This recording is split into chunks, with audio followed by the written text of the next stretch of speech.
All right, welcome to this webinar, Business Informatics. I'm Slinger Jansen. I'm the one of the program coordinators, and this is Oka. I'm a master student. I'm in my second year. Excellent. And today we hope to give you some information about our master program. Well, these are the three people who are currently involved, and a lot of people behind the screen. Thank you very much. So you see me. I'm one of the program coordinators together with Sergio, and Oka is also here. Sergio is on chat, so he will try and answer all your questions in the meantime. All right, so, well, what is the vision of business informatics? So, well, basically it's all about ICT in society and, well, the different things that ICT can do for society and for businesses around us. So we look at theories and methods to enable organizations and people to do things with IT. So we have a focus. We look specifically at information systems and software products.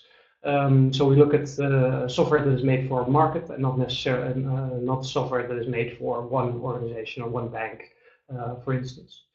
And our focus is mostly on, so we also look at different domains. So we look at, for instance, at health and also other areas. So the study program is 2 years. As you know, it's a research master. So we are in particular looking for, well, students who are academically interested. And this is also why we have some requirements in terms of grades. So we expect an average of 7 or higher and a graduation grade of 7.5 or higher. And as you can see, the program is 2 years. There's 3 obligatory courses. So you see there knowledge management or data science and society. When you start in September, that will be data science and society only. Then research methods, method engineering, and in the other slots you can fill with different optional courses. And then in the second year, there will be a thesis project that we can take up to 8 or 9 months. Sometimes with an organization or sometimes internal. So this is the 2-year plan, and this can start in September and in February. So it doesn't matter when you start. Only if you start in September, you'll start with data science and society, and if you start in February, you start with method engineering and another course. So the year is, as you can tell, 4 quarters, and you do approximately 2 courses per quarter. So here are some elective courses. So you see courses like software production, ICT advisory, ICT entrepreneurship. These electives are sort of primary electives, courses that fit our program very well. And you can also have secondary electives from our computer science program, for instance. So you have quite a lot of choice in our program. That's often said as one of the good things about our program, that you're quite flexible in what you want to do. You can also see we have some seminars, so seminar series gaming, summer school, medical informatics, multimedia discourse interaction, several other courses. And in the primary electives, you also find courses like software architecture, technologies for learning. And yeah, I'm hoping that these titles spark something in you, some kind of interest, because these are the things you will be doing, the topics you will be addressing. So our educational program, well, I think, we're fairly typical in Utrecht that we have, regular lectures, but we also try to give, a little bit of dynamics in our program. So we do all kinds of guest lectures, we have workshops, we do virtual business management games, lots of individual papers, also group projects, seminars, excursions. We do company visits to consultancy companies, but also to software companies. We try to incorporate an international study trip, either through the study association, but also sometimes program specific. We've gone to India one time, and we've gone to Eastern Europe one time, and to South Korea. So there's many opportunities there. And then finally, your graduation project, of course, is a big part of the program. And your graduation you can do also in a different country at a different university. So it's a fairly dynamic program, we think. And we lately are also incorporating lots of reverse to classroom type of exercises. So, for instance, in software ecosystems, I have my students create their own exam, or at least offer up their own exam questions. That's a nice experience for us. So one of the courses we're teaching is method engineering. So method engineering is all about the study of methods and how you can formulate say for instance a consultancy project into into this particular language. What you're looking at here is a method base that is used to create a more complex method for a specific situation. So let's say you're a software company, you want to know, okay, how do I prioritize my requirements? As you may know, that's one of the big challenges. So in Facebook, is it more important to have a like and a love button, or is it more important to see who viewed your profile? And then you have to say, okay, which of these is more important? Well, there's many methods for prioritizing these requirements. And here we show a method base with all the different methods that you can use to prioritize them. And we try to specify these in a particular language. So this is a fairly individual course where you have to write a paper about scientifically described method, and you have to extract the steps from that method and try to turn it into a process deliverable diagram, which is the diagram you see over there. So this is one of the better courses, I think, to test individual skills and also to see if you if you can model a process in IT. Another course that we teach is knowledge management. Knowledge management is an optional course as of September. And as you can see, well, there are different techniques and theories in knowledge management, but it's all about, okay, how do you turn this knowledge in a modern organization into an asset? Because the knowledge that's currently in my head and in Oka's head, the moment Oka graduates, a lot of that knowledge leaves with him. So what do we do to make sure that this sort of implicit knowledge becomes explicit knowledge? Do we have to write it down on a website? How do you keep it up to date? How do these knowledge artifacts, how do we value them? How do we manage them? And there's all kinds of theory around this. Another interesting research that we do is looking at social networks. So there you can see a nice graph of a social network, and there you can see how knowledge flows through the organization. And if you look at this diagram closely, you can even recognize weak spots in your social network to see, hey, if this guy leaves the company or if this lady gets promoted to another position, what happens to the knowledge flows, and do they still keep their consistency, their strength, and do all the people get the knowledge that they need? And this is what the course is all about.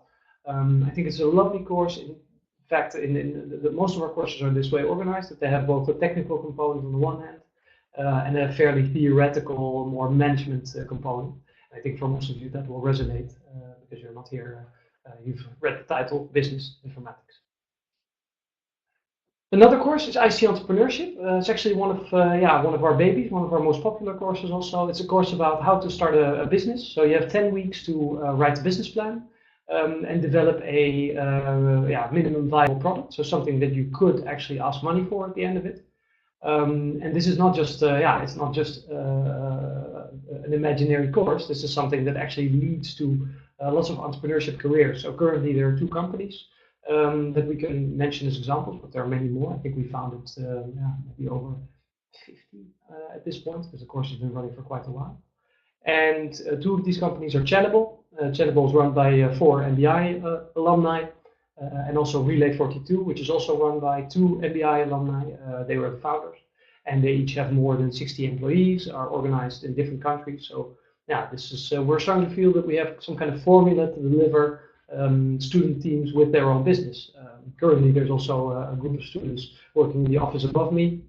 We've provided them some space where they can work on their new idea. And what they're doing is using artificial intelligence to recognize things in video. So one of the things they're looking at is recognizing fights in street cameras. So they can see, hey, there's a fight happening there. Please deploy some officers or police officers who go and check this out. So this is something that we're very proud of, and also it's a nice way to see that after this master you can become a consultant, you can become a researcher, but you can also become an entrepreneur. Okay, so we have 2 student ambassadors always available. We have about between 60 and 100 students joining us every year. So we are very happy that we have representation in the form of 2 student ambassadors who can help us tell other potential students all about the program. So Oka, maybe you can tell a little bit about your role and also about your own program. Yeah.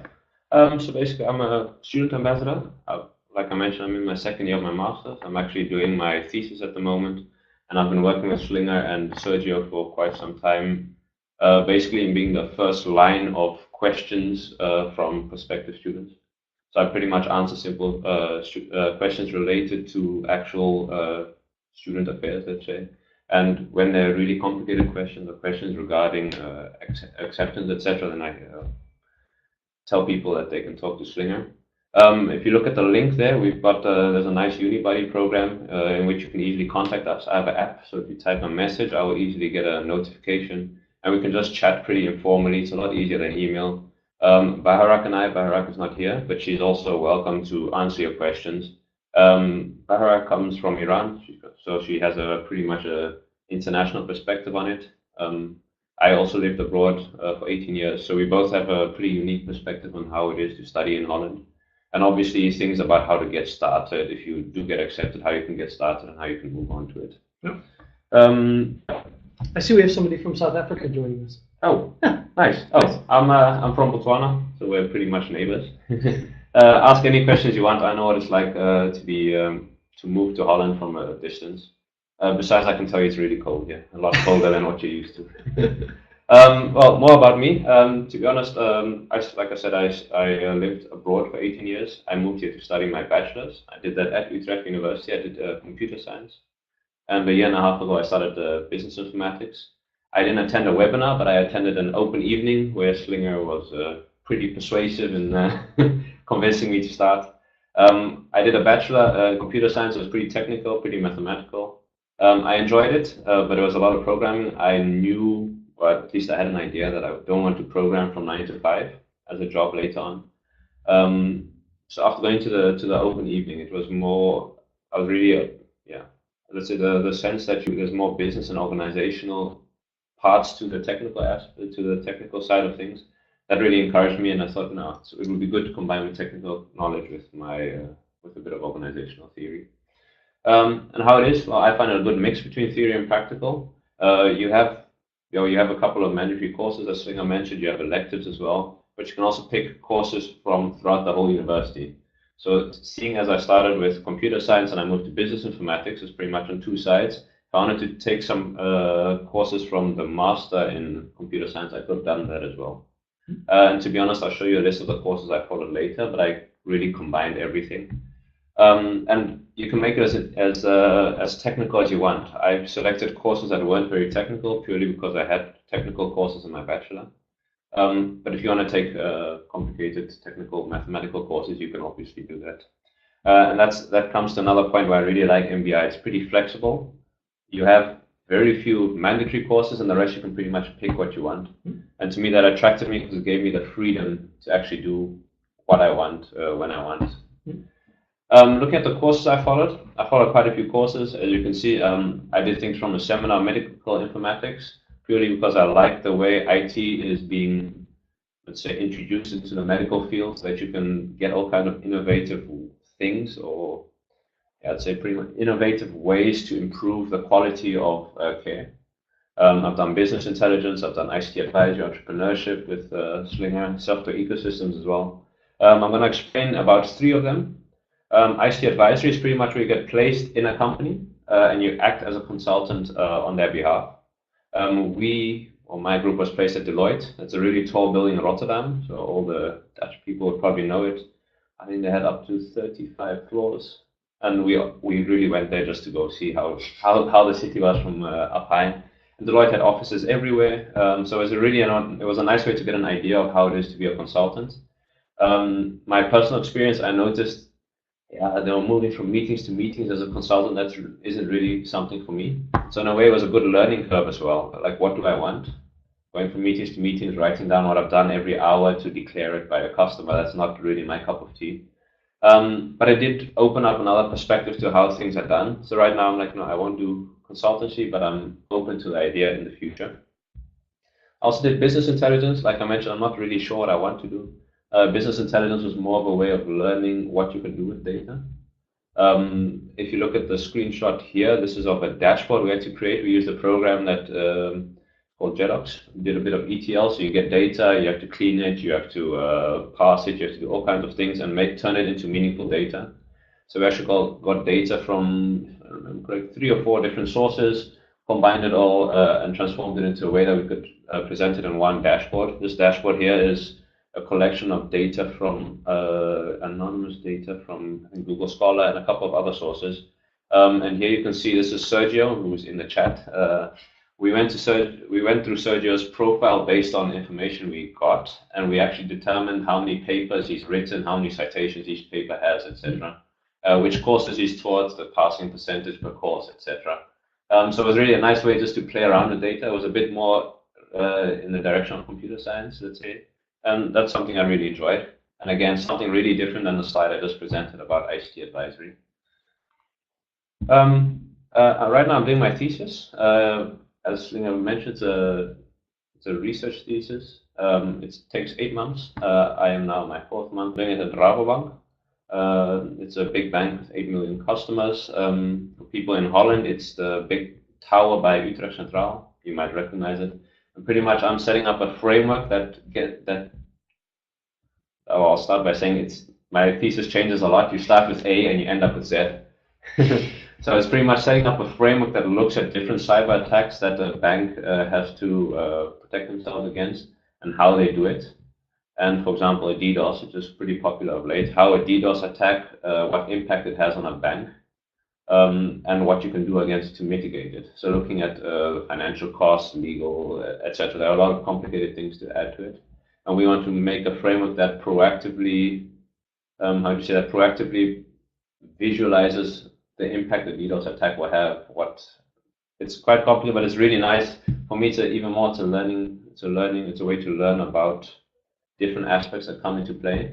You can choose to do your thesis at the university or at a company. I prefer it at a company because I've been at the university since my bachelor, so that's 5 years now. So I just wanted a bit of a, so we say, insider look at how it is in a company, and a bank is a really nice way to do it.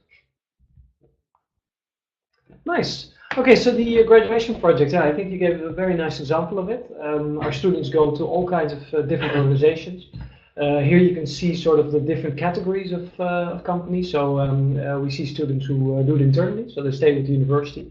We have some rooms where we have master students working from 9 to 5 and quite often later, but then there might also be a beer or something else, or some chips being consumed, which is of course not allowed. We also have lots of students going to companies. So in the bottom right corner, you see these startups, Inspire, Relay 42, Channable. We see some of our graduate students going there. You also see the consultancy firms. So you see Deloitte, Accenture, CGI, Capgemini. We actually see quite a lot of students doing their work at Deloitte and also being quite happy there and oftentimes staying there. Also Adyen is lately, we've had some graduate students there. In the top left corner you see the research companies or the research universities also. So for instance, Dialogic is a consultancy firm that does all kinds of more ICT related research, and of course in the universities you could go for your PhD. Approximately 8 to 10% of our students pursue a PhD after the masters. And in the bottom left corner you see your typical traditional organization that needs ICT for running their daily business. So we have students running some legacy systems at KLM, but also doing all kinds of innovation projects at ADM. So all these kinds of things. So let's take a look at the question of Shayan Sayedi. One of the questions you ask is, how is the hands-on experience in your analyst track? So I think that we have relatively a lot of industrial experience in the program. We have guest speakers in almost every course, but only 1 or 2 per course. And we also try to teach you skills that will actually, like JEDOX, for instance, could be something that the day you finish your graduation, you could immediately employ that in a consultancy position. So it's not like you're going to feel like, oh, I can't work in industry after this master.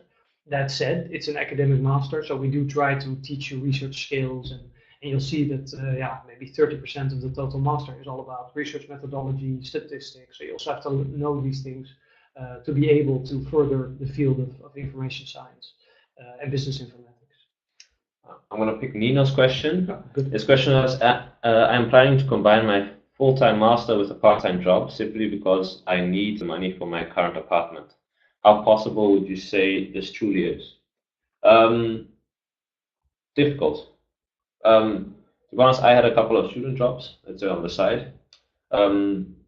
It takes a lot of your time, obviously, per course. It depends on the course exactly how long you actually need for it. The one person is faster at working, the other person is a lot slower. but you should realize that it is a full-time master, so each course does need at least 20 hours. Obviously, in practice, like I said, that differs if someone's faster than the other. But I'd say it's a bit tricky to do. I had a job, and I think I worked about 8 hours a week. I don't know how long your part-time job takes every week. But obviously, you have to pay for your partner, so it's a bit of a combining thing. I spent less time on my program during the day, but at night I worked on. So I did put in the hours, but I just shifted it around a bit. So it all depends on how you go about it. And Utrecht is not a cheap city in terms of apartments, etc. I live in the city center, and on average you lose about 500 euros or so.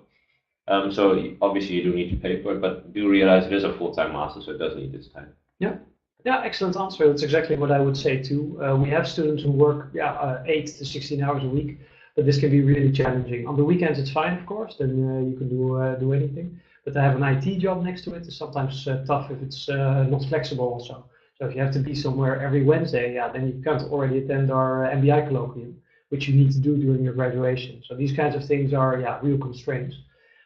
Also during graduation, people typically get a small fee for working at. You get some money, I guess, for Rabobank. Yeah. So this kind of thing, it helps you be a little bit more sustainable. I see some really interesting questions about acceptance criteria. So, like I said before, we accept all students in the Netherlands from Dutch computer science and information science, and I guess even international studies, whether it's HBO or academic. We get lots of students from Amsterdam, we get lots of students from Utrecht. We do have that grade requirement, so we are looking for students who are a little bit more interested in also a little bit of academics, because otherwise, just go for a one-year master, that's not a research master. And those are perfectly good programs, nothing wrong with it. We have enough students, so we can easily say no to those who we think are not motivated enough. And then, another question I saw, I would say my programming skills are pretty basic, and I think that's a really good point. So what we're looking for is people who can, if you can make a pivot table in Excel, then I already know, hey, this person understands a little bit of the more advanced features behind the software. If you can write a small script in Python, or if you could teach yourself in a couple of hours, then you would definitely fit the program.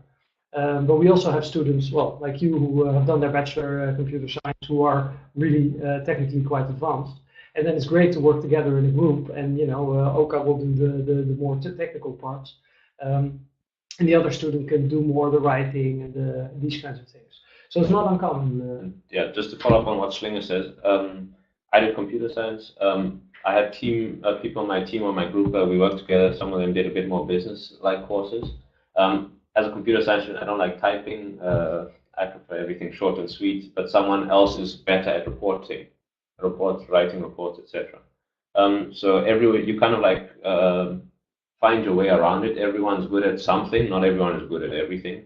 So you find your way around, and you can actually teach each other. I learned to write better reports because a friend of mine had done a business-ish course as a bachelor, and for business intelligence we had to combine a lot of data sources, and I showed other people how to do that. So it's a bit of a it's a balancing act, but I'd say as long as you're curious enough, you'll get there. As long as you're curious and want to learn, then I think you'll get there. Yeah. So another nice question from Leonard. What should I be doing from now on until the courses start to prepare myself? So if you have time, one of the first things I always say to students is find a passion. So if you want to be an information scientist in automotive, go into automotive and go study, what companies are doing in terms of self-driving cars, and what artificial intelligence techniques are needed for this, new interfaces, speech interfaces. But it could also be that you say, no, I feel like I'm not technically strong enough. Well, then go do some Python, some data science with Python, for instance. There are all kinds of nice, interesting online courses that you can do, and I really recommend taking one of those, because you can up your grades in several courses by 1 full point with that kind of preparation. So it can really help.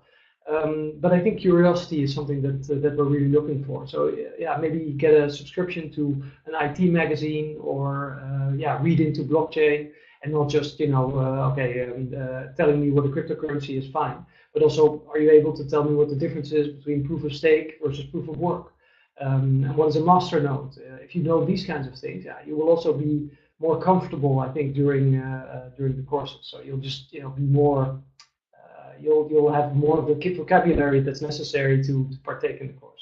So just keep your ears and eyes open and enjoy the university for the candy store that it is. Yeah, and a tip, we live in a digital age. There's so many free online courses. Coursera, there are really a lot of websites that you can really just learn the basics. If you know the basics, at the end of the day, you learn as you go along. Yeah. So it's just to fill up on Slinger. Yeah. I like this Tanya question. Okay, Tanya has a question. What does a week in an MBI student's life look like? How much time is dedicated to collaborative classroom work versus self-guided or self-study work? Good question. To answer the first part, what does a student's life look like? That depends on the student themselves. Some people go out a lot, they like partying, etc. I do a lot of sports. I was new to Holland. I use sports as a way to get to know more people. And sports, you kind of meet a certain type of person in the sense that they're pretty active. I don't have anything against drinking or anything, but you have some associations where it's about the drinking, others where it's about studying, others where it's about sports. I use that as a way to get to know people. But how does my life look like? Well, I went to class. I'll say, honestly, I wasn't the ideal student. I didn't attend everything, but I made sure I did all my work. So pretty much I did a lot of sports. I had a side job. I had university at the other hand. And university takes a lot more time than you think. One thing I did battle with in the beginning was simply that university, you have a lot of freedom. I'm someone, I do a lot of work, I work hard, but I generally had someone behind me poking at me, do this, do that, do that. At university, you don't have that. If you go off the path, you're on your own, you'll fail on your own. So it's pretty much a lot of balancing. So the typical student life is many people have a little side job, like 4 hours a week, 5 hours a week, purely just to fund fun activities. You meet a lot of students, you go to parties sometimes, studying, sports, etc. And yeah, you see a lot of students that they enjoy the freedom. They enjoy the freedom in the sense that you don't have your mom or dad checking on you anymore. You literally just do what you want to. And then moving on to the second part of your question, how much time is dedicated to collaborative work? That differs per course. Some courses you have to write a paper on your own. Other courses you work in a group. I did software ecosystems with Slinger. We worked in groups of 2. Did software or ICT entrepreneurship. We worked in groups of 4. So it really depends on the nature of the course and the kind of assignments you have to do. But self-study is quite a big thing as well. Like I said, you have a lot of flexibility or freedom. So you really just have to make sure that you put in the work on your own. And the amount of work you have to put on your own depends on how easy you find the subject, etc. Yeah. And I'm someone, if I read about something, I want to find out exactly how it works. So I kind of look at other things related to it. In a way, it depends on you, but there is a lot of self-study. Yeah. So I have a nice question from Juan, who says, it is mentioned in the website that the thesis will be worked in collaboration with an organization. Are the organizations appointed by the university? Well, actually, we have sort of this mantra of make your own master plan. So if it's your plan to work one day for ASML, go, apply there for an internship. And as our group of students is very wanted, they will pretty much always say yes, because they can get a taste for what type of student you are, what kind of future employee you might be, and they are very happy to support you and do research. So if that's your plan, go do it. If you want to become a researcher, right now we have a student who's very close to us and who we think would do good in our PhD program. So she's thinking, okay, I'm going to stay close to us, and therefore she works in our university from 9 to 5. Sometimes a lot more, and it's really great to have somebody close like that. So it's really up to yourself. But like I said before, it's very easy to find an internship. For some of the foreigners, it's sometimes a little bit harder with visa and stuff like that, but we always work something out. We also have students right now. There's a student of ours who's working at Spotify in Sweden, doing his internship there. And we also have students who go to other countries to do it with other supervisors there. And those things are also fairly flexibly arranged. So if you want to do it in Japan, for instance, one of my colleagues has lots of contacts there, so it's very easy to just go there, and this can be arranged 2 months ahead. There's no long planning needed for this. So we're quite flexible in this way. I have a friend that's went to Valencia last week. Oh, Valencia? Thesis, yeah. Oh, nice. So you're pretty flexible in what you can do. Yeah. I saw a question from Leonard. I think I should take. Okay. Is it possible to visit lectures of the current semester to get a feel of what the program will be like? If you go to that website link, just send me a message or email, whatever you want. I can set up a student for a day so that you can walk, nice. spend time with a student. Great. I'm doing my thesis, so I don't follow any courses anymore, but I can put you in touch with someone that you can join them for a day, see which courses they follow, etc. Yeah. So just send me a message.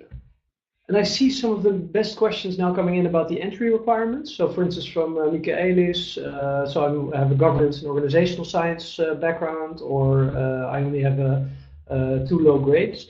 So I think the things we're looking for is the following. We need preparation in, I think, 5 different areas. We want you to have some control of research methods, so you have to have done a little bit of statistics. We want you to be able to do some programming, or at least have an idea of, okay, what does a piece of source code look like? Can I understand what's happening in it? We're looking for a little bit of HCI, human computer interaction, that you have some feel for, okay, I know how people interact with IT, and also that quite often the problem is between the keyboard and the chair, and not so much the software itself, but that there are also ways to convince people that. So we're looking for that. We're also looking for maybe some business background, where you have some idea of, okay, how do organizations use IT? What is an ERP system, for instance? When I say CRM, I don't want you all to look at me, well, what the hell is CRM? It's customer relationship management software, for instance. And the 5th one, I guess, I forgot. So it's programming, it's business systems, it's HCI, it's research methods, and systems design, I would say. So you also have some idea of how to develop a database. And I don't want to say software architecture because we have a course on that. But did you have an idea that when I say, well, a website has a content management system, a web server, and maybe a database server, that you think, oh yeah, I know these things. These are familiar to me. Or SQL should mean something to you. You know, these are some of the basic things that we assume you have in your as knowledge. And then the 7 grade requirement is hard. So if you're at a 6.95, that would take a lot of convincing, and probably you will not get in because we don't see the passion for research in those grades, and that's what we're looking for. If you have a 6.9 but a 9 for your final research project, then things become, of course, a lot more flexible. And then if you have a good story, we also look at the length of your study. So if you go over 4 years in your bachelor, that's also another positive thing. So these are some of the factors we look at. One of the great things is this way we keep our program manageable. So they say it's a maximum 200 students at any one time. And interestingly enough, I think I know about 80% of the student names. I know them, what they're working on. I know a little bit about their theses. So we still have kind of a personal approach, and I think our team is quite passionate. So we don't only care about research, we also care about teaching. So I get the feeling we have a nice relationship with most students. Yeah, I didn't mention, but that's a reason why I like MBI so much. Is you really know your lecturers. I WhatsApp Slinger. I don't email him. What I like is that you're not a statistic. You're really someone that gets to know the lecturer. Yeah. There's a question from Shayan. What's the percentage of international students in NL after their study in MBI? Close to 100%, I guess. Oh no, wait, we have one Slovenian student who a year ago or so graduated with me, and then he went back to Slovenia because he was very much tied to his family there. But we see that lots of students stay here simply because the job market is very good. And even if, one of my own PhD students, for instance, he was from Nepal, and he had lots of visa problems, yet he found a job very quickly, and his employer then helped him get a working permit and those kinds of things. So we see that there's quite a lot of facilities for this. We also see that our international students have a tendency to not go back to their home country, but then get hired by Google in California, for instance. So one of our MBI alumni, who I'm a little bit proud of, is the YouTube product manager, for instance. So basically he decides what we get to see first on the YouTube screen. And I'm a YouTube user, so I'm really happy about this. I think that our international students are typically a little bit more high profile. What's your plan? Are you going to stay in the Netherlands? I would say I'll see when the wind takes me. Okay. But like you said, the job market in Holland is really good. I'm doing my thesis at the Rabobank, and I'm sure if I do well, they'll offer me a job as well. Yeah. But I'm open to anything. You mentioned the Slovenian that went back. I'm not necessarily tied to family at the moment. Right. So I'll see where we end. Yeah. So lots of students like Oka who are not really tied to the location. I mean, you're all world citizens, so you can go pretty much anywhere. There's a question from Yellow Boss about the 7 average is a hard requirement. What about a 7.5 thesis on HBO? That is also definitely a hard requirement. So we are definitely looking for students who show I have a lot of interest in research. I want to go a little bit deeper. And computer science information science is not computer science light. So we expect excellent students. Those are the ones we want in our program. Those are the ones we see are doing well. So we're also looking for high potentials. We can be selective because we are very popular. Yeah, I think we have to wrap up now. I believe so. We're already in the Q&A. From my side at least, if you have any more questions, just send me a message on UniBuddy. Baharak, the other student ambassador, knows that she can expect questions. But even as simple questions, just ask them. It's better to know too much than too little. Yeah, and if you have any informal questions just about the entry requirements and stuff, that's okay. But please do not send us your full dossier. Just go through the admissions procedure. I know that it's an extra couple of clicks and it even costs a little bit of money, but that's the only way in which we can give you a final advice. Anything up to then is not legally binding. So please don't send me your grade list and say, is this okay? Please just go through the regular admissions process, because then I don't have to check, do you speak English, do you do this, do you do that? Then I don't have to go through that whole checklist. We have a whole department for that. So, well, thank you very much for your interest. I really hope to see many of you in September. Like I said, our program is very popular. It's, I think, one of the better master programs in the Netherlands, but still the one I know. And if you have academic interest, if you are feeling up for an extra challenge, then I think our program is the right fit for you. And we can have a lot of fun together. So I'm looking forward to seeing you in our classrooms. Yeah. All right. See you. Thank you. Bye-bye.